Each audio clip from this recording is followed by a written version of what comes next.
जय जय रघुवीर समर्थ. दशक 16वे. समास 9वा. उपासना निरूपण नाम. श्रीराम.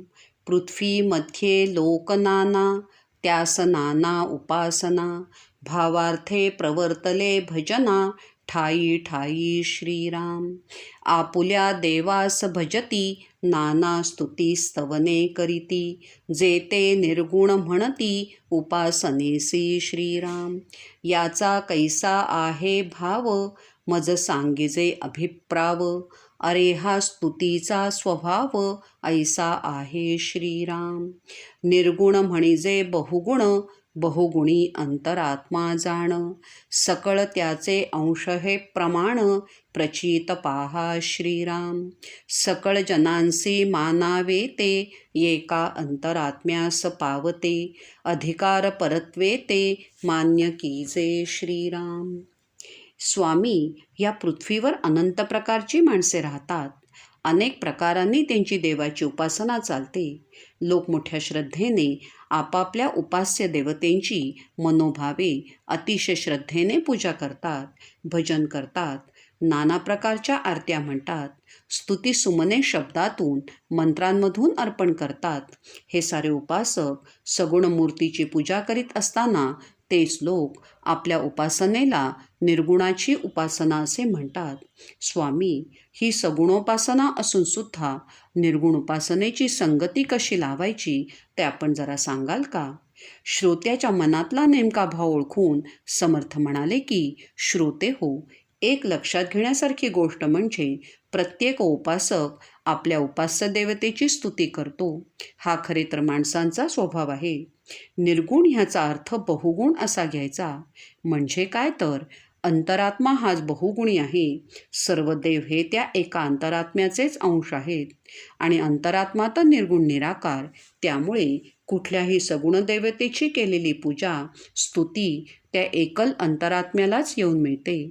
याचा आपण प्रत्यक्ष अनुभव घेऊन पाहावा. प्रत्येकाच्या अंतःकरणात परमात्मा नांदतो आहे. त्यामुळे सर्व लोकांना जी उपासना मान्य आहे ती शेवटी निश्चितपणे अंतरात्म्याला पोहोचते.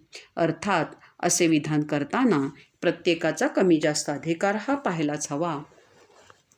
श्रोता म्हणे हा अनुमान, मुळी घालावे जीवन. ते पावे पानोपान, हे सध्या प्रचिती श्रीराम. वक्ता म्हणे तुळसीवरी, उदक घालावे पात्र भरी. वरी न थिरे निमिषभरी, भूमीस भेदे श्रीराम. थारा वृक्षास कैसे करावे, सेंड्या पात्र कैसे न्यावे. याचा अभिप्राव देवे, मज निरोपावा श्रीराम. पर्जन्याचे उदक पडते, ते तो मुळाकडे येते. हातची पावे ना तेथे, काय करीती श्रीराम. सकळास मूळ सापडे, ऐसे पुण्य कैंचे घडे. साधुजनाचे पवाडे, विवेकी मन श्रीराम.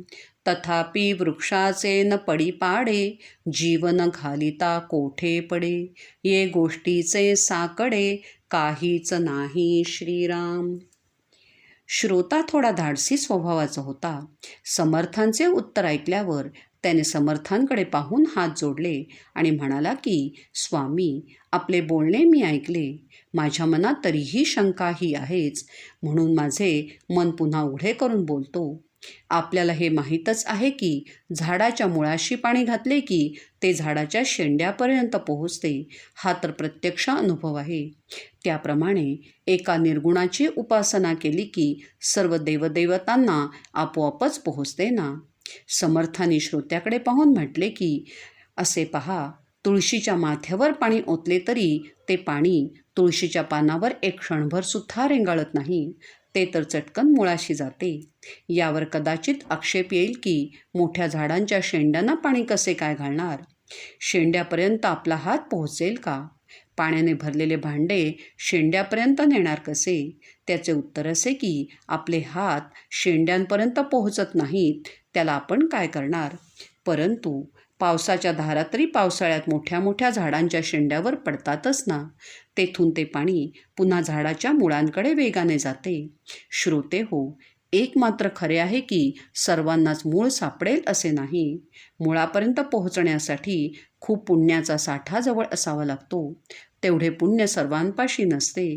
एक लक्षात घ्या की साधू पुरुष असतात तेच फक्त विवेकाच्या बळावर मुळापर्यंत म्हणजे अंतरात्म्यापर्यंत पोहोचू शकतात. बाकीचे पोहोचू शकत नाहीत. हा जो मी वृक्षाचा दृष्टांत आता दिला त्यावर तुमच्या लक्षात येईल की पाणी कुठूनही आणि कसेही घातले तरी ते शेवटी मुळाशी जाते. त्यात काहीच अडचण नाही.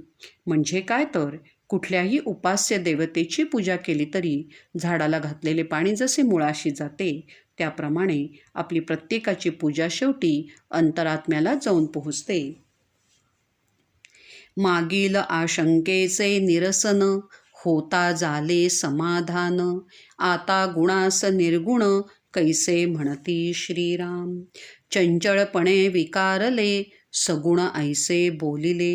येरते निर्गुण उरले गुणातीत श्रीराम. वक्ता म्हणे हा विचार शोधून पहावे सारासार. अंतरी राहाता निर्धार नाव नाही श्रीराम. विवेकेची तो मुख्य राजा आणि सेवकाचे नाव राजा. याचा विचार समजा विवाद खोटा श्रीराम. कल्पांत प्रळयी जे उरले ते निर्गुण ब्रह्मसे बोलिले. येरते अवघेची झाले मायेमध्ये श्रीराम. समर्थाने श्रोत्याच्या प्रश्नाचे निरसन केल्यावर श्रोता कृतज्ञतेने समर्थांना म्हणाला की स्वामी, तुमच्या उत्तराने माझे थोडेसे समाधान आता झाले. परंतु मूळ प्रश्न तसाच राहिला की सगुण साकाराला निर्गुण निराकार कसे काय म्हणतात ते जरा मला समजून सांगावे. तेव्हा समर्थ म्हणाले की जे जे म्हणून चंचळ आहे, जे जे अशाश्वत आहे, विकारमय आहे त्याला सगुण म्हणतात आणि बाकीचे सर्व निर्गुण म्हणून समजावे. समर्थ श्रोत्यांना म्हणू लागले की हे सारासार विवेकानेच कळते. आपल्या अंतरात्म्यात आपण ह्या संबंधीचा विचार केला की म्हणजे दृष्टी सूक्ष्म करून शोध घेतला की लक्षात येते की सगुण आणि निर्गुण हा भेद शिल्लक राहत नाही. लक्षात घ्या की राजे दोन प्रकारचे असतात. एक म्हणजे सिंहासनावर बसून राज्य करणारा खराखुरा राजा आणि दुसरा एखाद्या सेवकाचे नाव राजा असते, हा झाला खोटा राजा. त्याचप्रमाणे सगुण उपासनेला आपण निर्गुणाची उपासना म्हटले म्हणून ती काही निर्गुणोपासना होत नाही. कल्पांताच्या प्रळयाच्या वेळी जे शिल्लक राहील ते फक्त ब्रह्म. बाकी जे जे म्हणून ह्या प्रळयात वाहून जाईल ते मायावी भ्रामक विश्व एवढे ध्यानात घ्या म्हणजे झाले. कारण एकच, सगुणाला शेवट आहे, निर्गुणाला शेवट नाही. सेना शहार बाजार नाना यात्रा लहान थोर. शब्द उठती अपार कैसे निवडावे श्रीराम. काळामध्ये पर्जन्य काळ मध्यरात्री होता निवळ. नाना जीव बोलती सकळ कैसे निवडावे श्रीराम. नाना देश भाषा मते भूमंडळी असंख्याते. बहुऋषी बहुमते कैसी निवडावी श्रीराम. वृष्टी होताच अंकुर सृष्टीवरी निघती अपार. नाना तंतू लहान थोर कैसे निवडावे श्रीराम. खेचरे भूचरे जळचरे नाना प्रकारींची शरीरे. नाना रंगचित्र विचित्रे कैसी निवडावी श्रीराम. कैसे दृश्य आकारले नाना परी विकारले.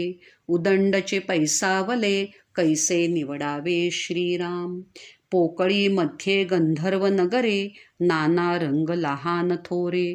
बहुव्यक्ती बहुप्रकारे कैसी निवडावी श्रीराम.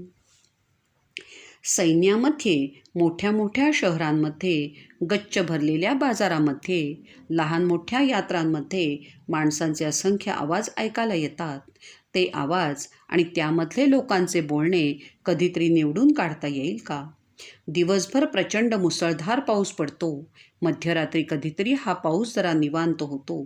संपूर्ण सृष्टी जी चिडीचूप झालेली असते त्या सगळ्याच प्राणीमात्रांचे आवाज मध्यरात्री ऐकू यायला लागतात. माणसांच्या बोलण्याचे आवाज ऐकू येऊ लागतात. त्यातले शब्द निवडायचे कसे? या पृथ्वीवर अनेक देश आहेत, अनेक भाषा आहेत, मतमतांतरे आहेत, अनेक ऋषी आहेत, त्यांची पुन्हा नाना प्रकारची मते आहेत. विचारांची निवड करायची कशी?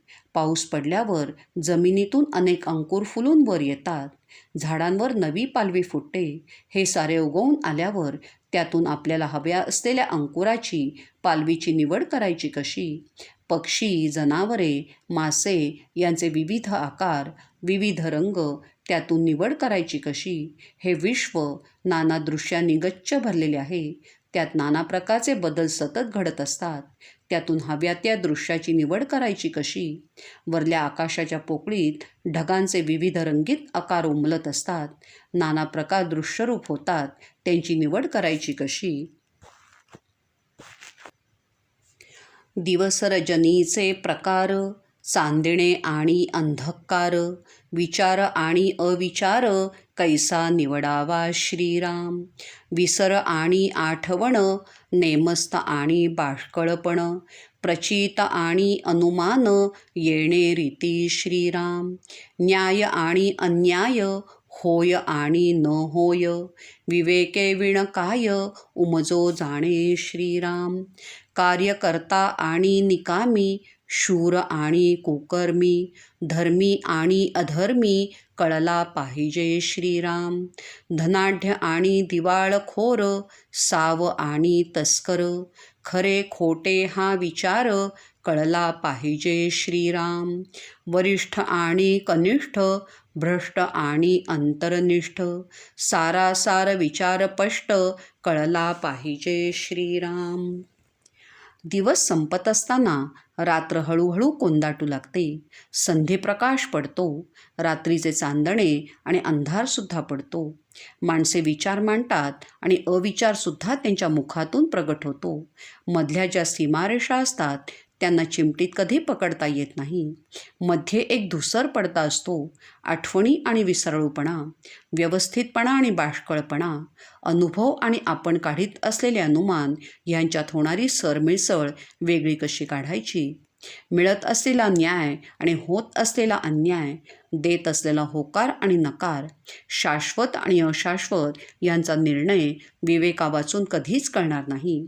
प्रचंड कार्य करणारा कार्यकर्ता आणि निकामी माणूस, अत्यंत शूर पुरुष आणि वाईट कर्मे करण्यात दंग असलेला माणूस, धार्मिक वृत्तीचा माणूस आणि मुळातच अधर्मी माणूस आपल्याला केवळ विवेकानेच कळतो. धनाढ्य आणि दिवाळखोर, सभ्य सज्जन आणि चोर माणूस, सत्य आणि असत्य हा विचार करणे अतिशय आवश्यक आहे. श्रेष्ठ पुरुष कोण आणि कनिष्ठ माणूस कोण, भ्रष्टाचारात लिंपलेला कोण आणि अंतरनिष्ठ कोण, हे सारे सारासार विचार केल्यावर लगेच कळते. श्रोते हो, थोडक्यात काय तर नाना प्रकारच्या उपासना केल्यावर एक गोष्ट लक्षात घ्या की निर्गुण ब्रह्म आपल्याला निश्चितपणे जाणता यायला हवे. त्यासाठी सारासार विवेक मात्र आपल्यापाशी हवा. मग सगुणाची पूजा आणि निर्गुण निराकाराची पूजा हे काय आहे हे नीट कळेल. त्यासाठी ब्रह्माचा शोध घ्यायला हवा. इति श्री दासबोधे गुरुशिष्य संवादे उपासना निरूपण नाम समास 9वा. श्री सीताकांत स्मरण जय जय राम. श्रीराम.